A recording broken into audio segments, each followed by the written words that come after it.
इससे बोलिए जगन्नाथ भगवान की।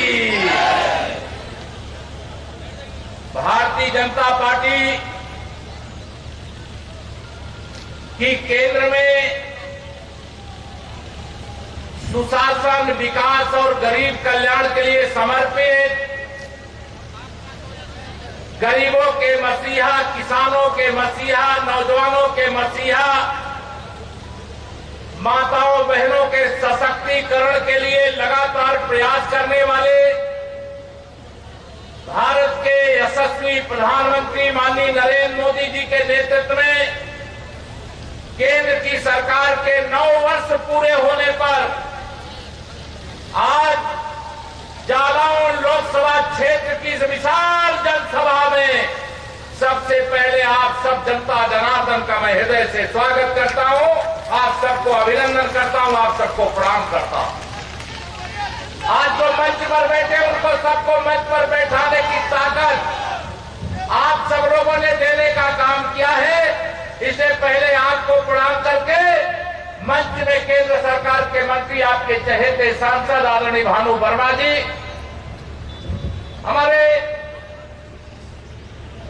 प्रभारी मंत्री के रूप में जो लगातार आपके बीच में रहते हैं, मेरे एकदम अनुज समान बहुत समर्पित श्री धर्मवीर प्रजापति जी, हमारे जिले के अध्यक्ष श्री रमेंद्र सिंह सेंगर बन्ना जी, इस जिले के प्रभारी श्री संजीव श्रृंगी ऋषि जी, हमारे कानपुर देहात की इस लोकसभा में 3 संगठनात्मक जिले लगते हैं, कानपुर देहात जिले के अध्यक्ष और विधान परिषद के सदस्य श्री अविनाश चौहान जी, हमारे कानपुर, हमारे झांसी के जिला अध्यक्ष श्री जमुना कुशवाहा जी, श्री संत विलास शिवहरे जी, श्री अनिल यादव जी, सुधीर सिंह जी, प्रदीप सरावगी जी, संजीव उपाध्याय जी, हमारी विधान परिषद की सदस्य आदरणीय रमा निरंजन जी, हमारे सम्मानित विधायकगण श्री गौरी शंकर वर्मा जी, श्री मूलचंद निरंजन जी, श्री जवाहर राजपूत जी, जिला पंचायत के अध्यक्ष डॉक्टर घनश्याम अनुरागी जी, पूर्व जिला अध्यक्ष पूर्व विधायक श्री नरेंद्र सिंह जादौन जी, श्री ब्रजभूषण जी, श्री जगदीश तिवारी जी, श्री उदय पालीवाल जी, नागेंद्र गुप्ता जी, केशव सिंह सेंगर जी, संत राम सिंह सेंगर जी, अरुण मल्होत्रा जी, देवेंद्र यादव जी, अग्निवेश चतुर्वेदी जी, और यहां पर उपस्थित बड़ी संख्या में मेरे जिले के पदाधिकारी भी हैं, मोर्चों के पदाधिकारी, मंडलों के अध्यक्ष हैं, बूथ और शक्ति केंद्र में काम देखने वाले कार्यकर्ता भी हैं, और जिस बूथ के आप सब निवासी हैं, जब अवसर आता है तो कमल की बटन दबा करके, कमल खिला करके भारतीय जनता पार्टी की डबल इंजन की सरकार बनाने वाले भी हैं। आप सबका वंदन और अभिनंदन करता हूं। यहां बड़ी संख्या में बड़े बुजुर्ग, नौजवान दोस्त, माताएं बहनें, मेरे पत्रकार साथी भी हैं। अभी आप सब लोगों ने देखा है, एक प्रतीकात्मक रूप से हमने 4 लोगों को प्रधानमंत्री आवास की एक चाबी सौंपी है। आप बताइए, जिसने गरीबी नहीं देखा है, झोपड़ी में रहने के कारण से कैसा जीवन था, कच्चे मकान में रहने के कारण कैसा जीवन था, आज प्रधानमंत्री आवास मिला है और सभी बुनियादी सुविधाओं के साथ मिला है। शौचालय मिला, गैस का कनेक्शन मिला, बिजली का कनेक्शन मिला, आयुष्मान भारत कार्ड मिला, हर घर नल से जल पहुंचाने का काम, पाइपलाइन से पीने का पानी, और 3.5 साल से अधिक समय से आप सबको राशन भी मिल रहा है। मिल रहा है कि नहीं मिल रहा? आज ये भारतीय जनता पार्टी की सरकार का अगर आपने कमल नहीं खिलाया होता तो आप याद करिए 2014 के पहले की बुंदेलखंड की तस्वीर। बुंदेलखंड पूरे हिंदुस्तान में सबसे पिछड़ा क्षेत्र माना जाता था, और आपके आशीर्वाद के प्रताप से जब देश के प्रधानमंत्री माननीय नरेंद्र मोदी जी बने और उत्तर प्रदेश के मुख्यमंत्री आदरणीय योगी जी बने, तो भारतीय जनता पार्टी की डबल इंजन की सरकार ने अब बुंदेलखंड को सबसे पीछे नहीं, बुंदेलखंड को सबसे आगे लेकर के खड़ा करने का काम किया है। मेरे भाइयों बहनों, आप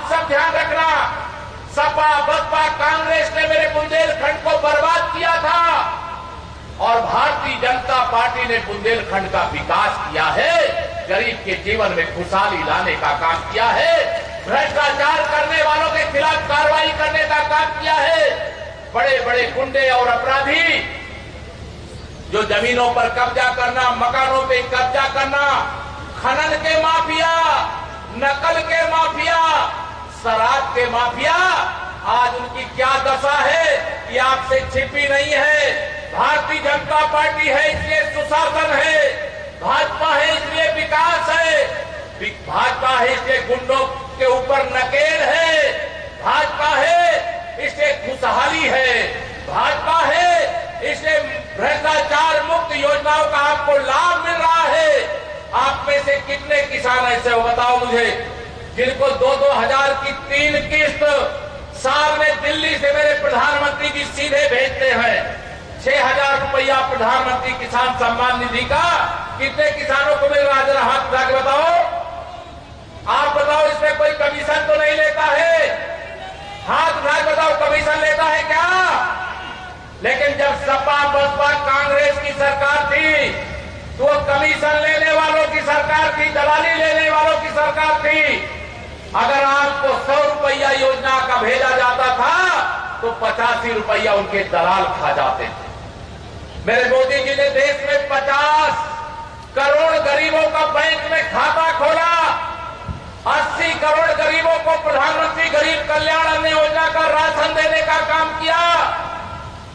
220 करोड़ लोगों को, 220 करोड़ लोगों को कोरोना की वैक्सीन, 220 डोज कोरोना की वैक्सीन लगाने का काम किया। बताइए, आपने वैक्सीन लगवाया कि नहीं लगवाया कोरोना वाली? जो लोग लगाए हाथ उठा के बताइए जरा। इसका पैसा देना पड़ा था कि बिना पैसा के लगा था? जूम करें मंच में। भारतीय जनता पार्टी की सरकार थी इसलिए कोरोना की वैक्सीन हिंदुस्तान के वैज्ञानिकों ने बनाई। ये सपा बसपा की बैसाखी पर अगर कांग्रेस की सरकार होती तो वैक्सीन अभी तक नहीं आती। हम अमेरिका के सामने, दुनिया के सामने वैक्सीन मांगते रहते और कोरोना की महामारी के कारण मरते भी रहते।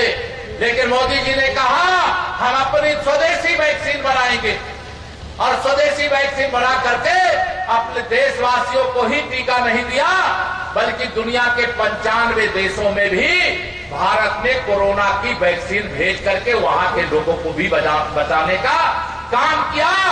ये नए भारत की तस्वीर है, ये नए भारत की तकदीर है, ये आपके आशीर्वाद का प्रताप है।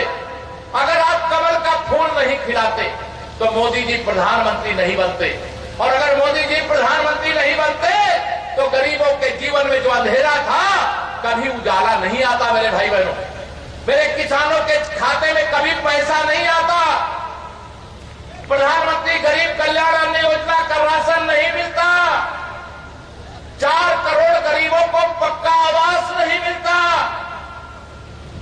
बुंदेलखंड पानी के लिए तरसता था कि नहीं बताओ मुझे? तरसता था कि नहीं तरसता था?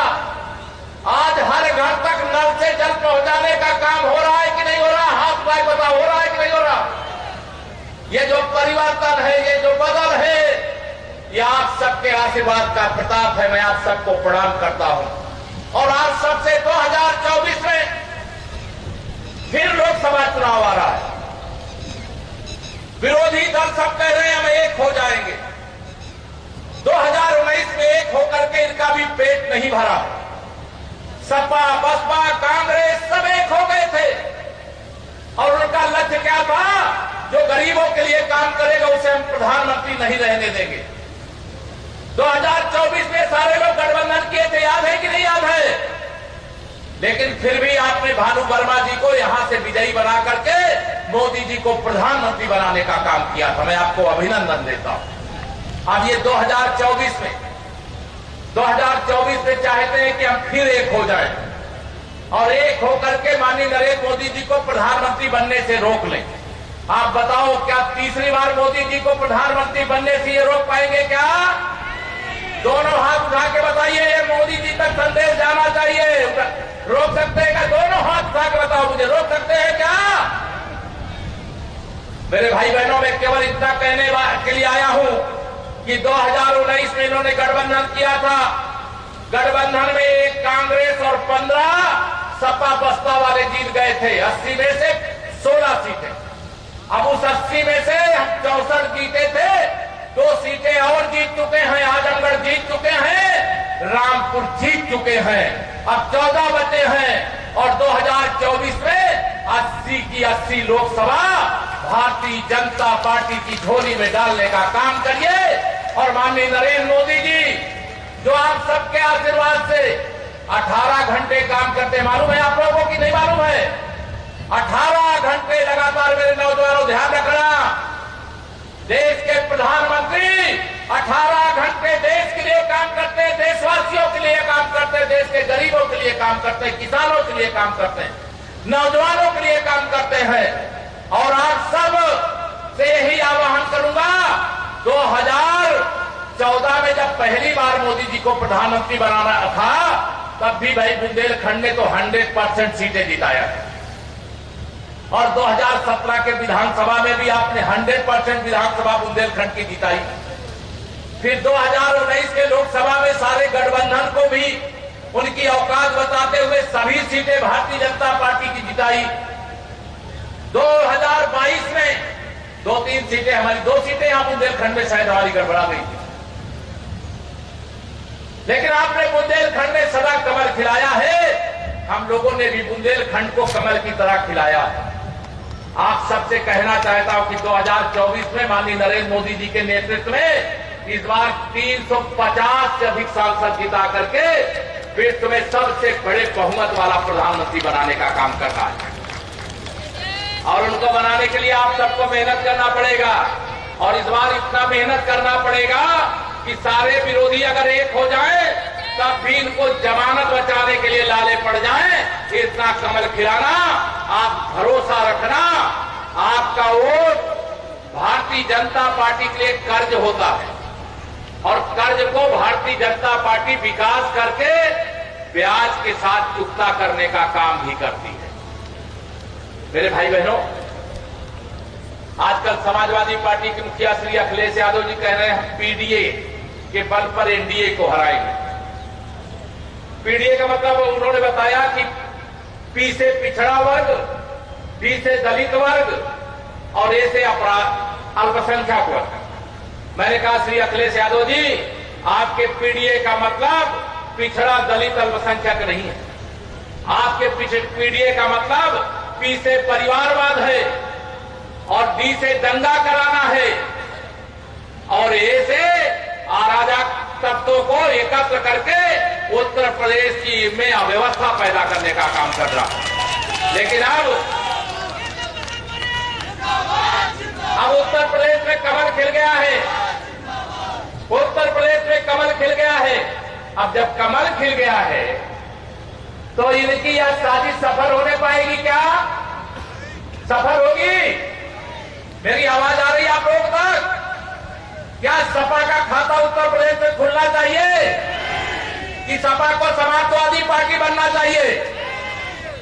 मैं बहन जी को भी सपा से गठबंधन कर लिया पिछली बार। वोट भेज करके नोट इकट्ठा करने वालों, बहन जी आपने तो बहुत अन्याय किया। इसीलिए आप विधानसभा में आपका केवल एक विधायक जीत करके आया। जिन लोगों ने आपको आंख बंद करके वोट दिया, आपने उनके वोट को बेचना शुरू कर दिया। उन्होंने देखा कि उनका भविष्य और उनके आने वाली पीढ़ियों का भविष्य भाजपा में सुरक्षित है। आपने कमल को अपनाने का काम किया। आज कमल खिला हुआ है। सपा का, बसपा का, कांग्रेस का यूपी में खाता नहीं खुलना चाहिए। जो मैं आप सब लोगों से अपील करके जा रहा हूं। गुंडों की पार्टी समाजवादी पार्टी है और गरीबों की पार्टी भारतीय जनता पार्टी,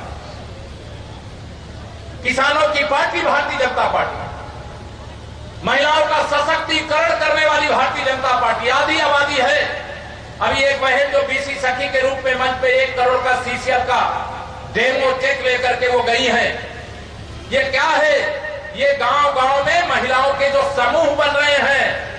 अभी तो ये झांकी है, पूरी पिक्चर बाकी है। अभी आगे बहुत काम करने वाले हैं, बहुत काम करने वाले हैं। आप सब जानते हो कभी सोचा था बुंदेलखंड में कभी बुंदेलखंड एक्सप्रेस वे बन जाएगा, सोचा था क्या कभी? लेकिन आज बुंदेलखंड एक्सप्रेस वे बन गया है। डिफेंस कॉरिडोर यहां का स्वीकृत हो गया है। देश ही नहीं दुनिया के अलग अलग देशों की इंडस्ट्रियां बुंदेलखंड आ रही हैं। और जब इंडस्ट्री आएगी तो मेरे नौजवानों को रोजगार की बरसात होगी। मेरे भाई बहनों, आप सबके उज्जवल भविष्य की जमीन तैयार हो गई है। भ्रष्टाचार करने वाले भयभीत हैं। कल 21 तारीख है। हमारे भारत के प्रधानमंत्री माननीय नरेंद्र मोदी जी कहां हैं? मालूम है आप लोगों को कि नहीं मालूम है? आज अमेरिका गए हैं और कल विश्व योग दिवस का कार्यक्रम संयुक्त राष्ट्र संघ के मुख्यालय पर आदरणीय प्रधानमंत्री जी की उपस्थिति में होगा। और संयुक्त राष्ट्र संघ के मुख्यालय में दुनिया के 195 देश के लोग वहां पर एकत्र होंगे। 195 देश के लोग। बताइए भारत का सम्मान है कि नहीं है? जब हमारे माननीय मोदी जी गुजरात के मुख्यमंत्री थे तो अमेरिका के राष्ट्रपति जो उस समय थे उन्होंने कहा मोदी जी को वीजा नहीं देंगे अमेरिका आने के लिए। और उसी अमेरिका के राष्ट्रपति जो बाइडेन आज पूरे दुनिया के सामने कहते हैं कि आदरणीय नरेंद्र मोदी जी आप दुनिया में सबसे ज्यादा लोकप्रिय हो, मुझे आपका ऑटोग्राफ चाहिए। यह माननीय मोदी जी का ही सम्मान नहीं है, यह हर हिंदुस्तानी का सम्मान है। भारतीय जनता पार्टी के 3 वैचारिक मुद्दे थे। हमने कहा था कि अगर हमारी बहुमत वाली सरकार बनेगी तो हम जम्मू कश्मीर से धारा 370 हटाएंगे। बताइए हटाया गया कि नहीं हटाया गया? दोनों हाथ मिला बताइए हटाया गया कि नहीं हटाया गया? हमने कहा था कि अयोध्या में रामलला का भव्य मंदिर बनाएंगे। बताइए रामलला का मंदिर बन रहा है कि नहीं बन रहा है? हमारी सरकार ने कहा था, हमारी पार्टी ने कहा था कि जब हम सरकार में आएंगे तो सामान्य नागरिक संहिता लाएंगे, सबके लिए एक कानून बनाने का काम करेंगे। उस दिशा में भी गाड़ी आगे बढ़ गई है। मैं आज सब लोगों से यह कहना चाहता हूं, ये सपा बसपा कांग्रेस वालों को याद करिए।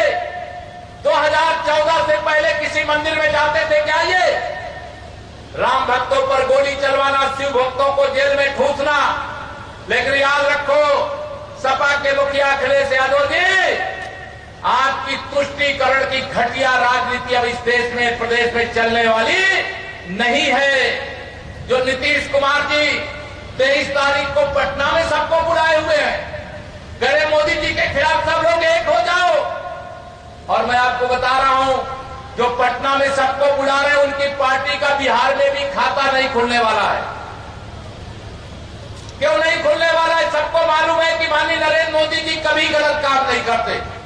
जो काम करते हैं वो देश के लिए करते हैं, देश के लोगों के लिए करते हैं। जब सपा बसपा के सहयोग से देश में कांग्रेस की सरकार थी, उस समय जब आतंकवादी हमला होता था तो उस समय के प्रधानमंत्री मनमोहन सिंह जी सांसद थे, हमारे आदरणीय भानु वर्मा जी, उस समय भी वह कहा करते थे अगर पहला आतंकवादी हमला हो जाए तो कहते थे मैं हमले की निंदा करता हूं, अगर दूसरा आतंकवादी हमला हो जाए तो कहते थे मैं कड़ी निंदा करता हूं, और तीसरा हमला हो जाए तो कहते थे कड़े शब्दों में निंदा करता हूं। लेकिन जब आपने 56 इंच के सीने वाले को देश की बागडोर सौंपी, जब उरी में आतंकवादी हमला हुआ तो इसी हिंदुस्तान के वीर बांकुरों ने, सैनिकों ने सर्जिकल स्ट्राइक करके देश के दुश्मनों को वहीं दफना दिया जहां उनको प्रशिक्षण देने का काम किया जाता था। जब पुलवामा में आतंकवादी हमला हुआ तो हमारे देश के सैनिकों ने एयर स्ट्राइक किया, आकाश से बम बरसा करके आतंकवादियों को और आतंकवादियों को पैदा करने वाली फैक्ट्री को वहीं पे ध्वस्त कर देने का काम किया। जब सपा बसपा के समर्थन से केंद्र में कांग्रेस की सरकार चलती थी तो हमारे बहुत सारे सैनिक बुंदेलखंड के भी हैं, आपके परिचित भी होंगे, परिवार के भी होंगे। पूछना, पहले गोली चलाने की छूट नहीं थी कि अगर आतंकवादी उधर से आ रहा है तो आप उसको गोली मार दो, इसकी छूट नहीं थी। वह उधर से गोली चलाए तब भी गोली मारने की छूट नहीं थी, उसके लिए दिल्ली से ऑर्डर लेना पड़ेगा। लेकिन जब से आपने माननीय नरेंद्र मोदी जी को देश का प्रधानमंत्री बनाया है, उन्होंने कहा पहली गोली तो मत चलाना, लेकिन अगर उधर से गोली चल जाए तो गोली का जवाब गोला से देना। इसकी छूट से देश की सेना को देने का काम भारत के प्रधानमंत्री माननीय नरेंद्र मोदी जी की सरकार ने किया है। आप बताइए, आपको कमजोर सरकार चाहिए कि मजबूत सरकार चाहिए? और मजबूत सरकार ये विपक्षी दे सकते हैं क्या, जिनके पास 2 दर्जन प्रधानमंत्री पद के उम्मीदवार हैं? सब कहते मैं प्रधानमंत्री बनूंगा, कोई कहता है चुनाव के बाद प्रधानमंत्री तय करेंगे। अरे ये हिंदुस्तान है, विश्व की सबसे बड़ी आबादी है, ये कोई कूड़ा करकट का ढेर नहीं है कि तुम जब चाहोगे फैसला करोगे। या देश की जनता फैसला कर चुकी है, जैसे 2014 से पहले फैसला कर लिया था कि हमें हिंदुस्तान के प्रधानमंत्री माननीय नरेंद्र मोदी जी चाहिए। वैसे 2024 के लिए भी फैसला कर चुके हो कि नहीं कर चुके? बताओ, दोनों हाथ उठा बताओ। 2024 के लिए हमें हिंदुस्तान का प्रधानमंत्री कौन चाहिए? जोर से बोलिए, कौन चाहिए? इसलिए मैं आज कह रहा हूं बुंदेलखंड की धरती से, हनुमान जी महाराज, हनुमान जी क्या कहते थे जब राम का काम था? तो उन्होंने कहा था राम काज कीन्हे बिना मोहि कहां विश्राम। और आप सब लोगों को मैं कहना चाहता हूं, या मोदी जी को प्रधानमंत्री बनाने का काम राष्ट्र की सेवा है, भारत माता की पूजा है, ध्यान रखना। और 2024 में कमल खिलाए बिना मोहि कहां विश्राम। 2024 में माननीय नरेंद्र मोदी जी को एक बार, तीसरी बार फिर से प्रधानमंत्री पद की शपथ दिलाए बिना मोहि कहां विश्राम। बताओ, मेहनत करोगे? अभी अब बहुत गर्मी थी, आज पता नहीं भगवान कृपा कर दिए हैं, आपको गर्मी तो अभी भी है, उमस है, लेकिन उतनी उमस नहीं है जितनी उमस रहती थी। और मुझे लग रहा है झांसी में, अभी मुझे जिला अध्यक्ष जी जमुना जी बता रहे थे, झांसी में तेज बरसात हो रही है। मैंने कहा भगवान ने भी कहा कि अभी मोदी जी को तीसरी बार प्रधानमंत्री बनाना है, सभा हो जाने दो, उसके बाद यहां भी बरसात करने का काम करेंगे। मैं आप सब लोगों को, आप सब लोगों से आप सब लोगों से पूछना चाहता हूं, जिनके पास मोबाइल फोन है, बताओ कितने लोग ऐसे जिनके पास मोबाइल फोन है? हाथ उठा के बताओ जिनके पास मोबाइल फोन है। आप सब मोदी जी को प्रधानमंत्री बनाना चाहते हो ना? अपना मोबाइल निकालो, एक नंबर मैं बोल रहा हूं डायल करो, केवल मिस कॉल देना है। सब लोग निकाल लिया मोबाइल फोन? नंबर जो डायल करो 90 90 90। 2024 20 और 24 लिखोगे तो 90 90 2024। 2024 के लिए आप सबका समर्थन और आशीर्वाद मोदी जी को मिल जाएगा। अभी मैसेज भी आपके पास आ जाएगा। और यह संदेश देने के लिए डायल किया किसी ने 90 90 90 2024। इसको आप डायल करोगे, आप में कोई मैसेज आया, बैक होके आ गया, आपको मोदी जी का संदेश मिल गया। मेरी माताओं बहनों, आपने भी डायल किया कि नहीं? 90 90 90 20 24 ये नंबर डालिए। यह महाजन संपर्क अभियान है। महाजन संपर्क से महाजन समर्थन, और महाजन समर्थन से महाविजय। 2024 के लिए आप सबका यहां पर आशीर्वाद मांगने के लिए आया हूं, और आप सबके समर्थन की ताकत से। अभी तो कांग्रेस वाले, सपा वाले, बसपा वाले सोच रहे हैं ये मोदी है, ये मानता नहीं। और मोदी जी ने क्या कहा था? न खाऊंगा न खाऊंगा, और जिसने खाया है उसे भी अतड़िया फाड़ करके भी निकालना पड़ेगा। तो निकाल करके जिन गरीबों का खाया है उन्हीं के लिए योजना बना करके उनके जीवन को सुख से भर दूंगा, उनके दुख को दूर कर दूंगा। बुंदेलखंड की सड़कें, बुंदेलखंड के हर घर में पानी, दवाई, पढ़ाई सब कुछ करेंगे। लेकिन मेरे बुंदेलखंड के शेरों, मेरे बुंदेलखंड की शेरनी बहनों, माताओं, आप सबको इतना ही कहना चाहता हूं, पसीना बहाना बंद मत करना। अगर सरकार सुविधा देती है तो केवल बैठ करके उस सुविधा का उपभोग करेंगे और अतिरिक्त कमाई करना बंद कर दे, ये नहीं होना है। हम सब लोगों को अपनी कमाई बढ़ाना है, आत्मनिर्भर भारत बनाना है, शक्तिशाली भारत बनाना है, विश्व में नंबर 1 का भारत बनाना है, गरीबी से मुक्त भारत बनाना है। और जो आप अपने खेत में पैदा करो वो खेत में बर्बाद ना हो जाए, खलिहान में बर्बाद ना हो जाए, बल्कि उसकी कीमत आपको आपके खेत में ही प्राप्त हो जाए। ऐसा भारत बनाने का काम करना है। इसके लिए माननीय नरेंद्र मोदी जी के नेतृत्व में 2024 में एक बार फिर से कमल खिलाने की आप सबको अपील करता हूं। और विश्वास रखना, कमल के फूल पर वोट नहीं, ये जो गरीबों के विरोधी हैं, ये उनके छाती पर चोट है, चोट। इसे कमल खिलाने का काम करिए और आप भरोसा रखिएगा। अभी तो बाबा विश्वनाथ जी का धाम बन गया है, कन्हैया जी की जन्मभूमि, वहां पर भी समस्या है, लेकिन कमल खिलने दो। विश्वास रखना, आप सबके आशीर्वाद से भोले बाबा का डमरू भी बजेगा और कन्हैया जी की बांसुरी भी बजेगी। भरोसा रखना और एकजुट होकर के जो कार्यकर्ता है उन कार्यकर्ताओं को भी कहता हूं, जो जनता जनार्दन है वह भी आज कार्यकर्ता की तरह काम कर रहे हैं, उनसे भी कहता हूं, मेरी माताओं बहनों आपसे भी निवेदन करता हूं, आप सभी विचार करिएगा कि 2014 से पहले क्या मेरी माताओं बहनों का इतना कोई ध्यान देता था? बताओ माताओं बहनों, पहले ध्यान देता था कोई? बताओ, देता था? मोदी जी के आने के बाद मेरी माताओं बहनों के जीवन में खुशहाली आई है।